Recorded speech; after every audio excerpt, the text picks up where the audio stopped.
ಇಂದಿನ ಗಾದೆ ಮಾತು: ಬೆಳ್ಳಗಿರುವುದೆಲ್ಲ ಹಾಲಲ್ಲ. ಕೇವಲ ಬಣ್ಣ ಅಥವಾ ಮುಖ ನೋಡಿ ಮನುಷ್ಯನ ಯೋಗ್ಯತೆ, ಅವನಲ್ಲಿ ಇರುವ ಗುಣ ತಿಳಿಯಲು ಸಾಧ್ಯವಿಲ್ಲ. ನೋಡಿದಾಗ ಮಾತನಾಡುವಾಗ ಇವರು ಉತ್ತಮರೆಂದು ತಿಳಿದ ಕೂಡಲೇ ಅವರನ್ನು ನಂಬಬಾರದು, ನಂಬಿ ಮೋಸ ಹೋಗಬಾರದೆಂಬುದೇ ಈ ಗಾದೆಯ ಅರ್ಥ. ಸಮಾಜದಲ್ಲಿ ಅನೇಕ ವಿಧದ ಜನರಿರುತ್ತಾರೆ.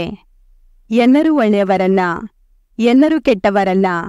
ಒಳ್ಳೆಯವರಂತೆ ಕಂಡುಬಂದರೂ ಅಂತರಾತ್ಮದಲ್ಲಿ ದುರ್ಗುಣಗಳು ಮನೆ ಮಾಡಿಕೊಂಡಿರುತ್ತವೆ. ಮೋಸ ಮಾಡುವುದೇ ಅಂಥವರ ನಿತ್ಯ ಕೆಲಸ.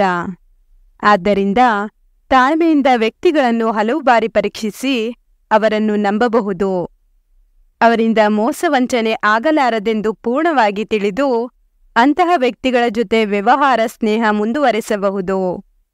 ಧನ್ಯವಾದಗಳು.